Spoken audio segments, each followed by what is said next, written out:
Imagine opening your front door during the hottest day of summer. The temperature inside is already climbing.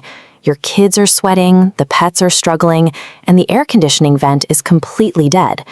You do what anyone would do in a panic. You grab your phone and call the family-owned HVAC company that has serviced your neighborhood for decades. These are the people you trust. Within a few hours, a familiar service van pulls into your driveway. You breathe a sigh of relief as a technician steps out in the uniform you recognize. But after a brief inspection, he doesn't offer to fix the broken part. Instead, he hands you a quote for a full system replacement, costing thousands of dollars more than the repair you expected. You assume prices have simply gone up across the board, but the independent business you thought you called was quietly sold years ago. That beloved neighborhood logo on the truck is now a legacy brand maintained for comfort. The technician standing in your living room is a trained sales agent for a billion-dollar financial network, following a script designed to maximize the invoice. This everyday household emergency is the testing ground for a hidden business strategy that relies on your need for an immediate solution. To understand how this works, we have to look toward the financial firms scanning the American market for reliable profit streams. These investors ignored flashy tech startups and trendy retail brands to focus on the mundane world of heating and cooling. They focused here because of a principle called inelastic demand. As this diagram shows, people can endlessly delay buying a new car or remodeling a kitchen, but when a furnace breaks in winter, the purchase becomes mandatory and immediate.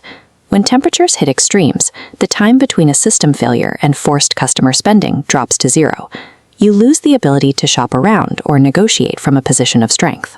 This industry was also highly fragmented, scattered across thousands of small, profitable shops with founders nearing retirement.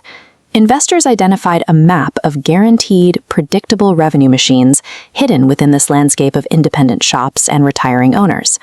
To aggregate these shops, firms use a specific financial strategy, the buy and build model. First, a firm purchases a successful local shop, but keeps the original name and branding intact. The community sees the same trucks and the same logos they've seen for years. The transformation happens on the back end. This map shows how dozens of independent storefronts are connected to a single corporate hub. Purchasing power and back-office operations are centralized to cut costs across dozens of companies simultaneously. Then, the business model shifts toward profitability. As this data shows, revenue from simple repairs is minimized, while revenue from full system replacements violently spikes. Technicians are retrained with sales scripts and tiered financing options. Every house call is tracked and measured to ensure the technician identifies the most profitable sales opportunity possible.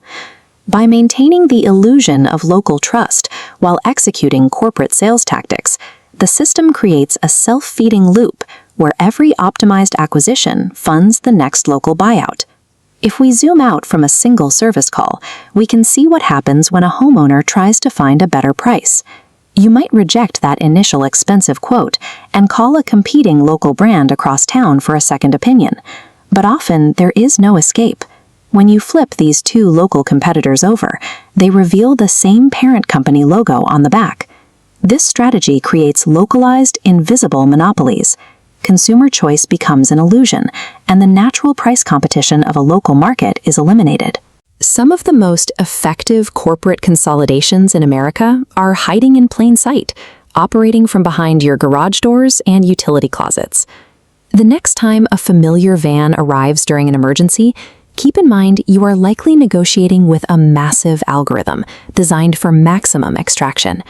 Wealth is accumulating in the service sectors most people overlook.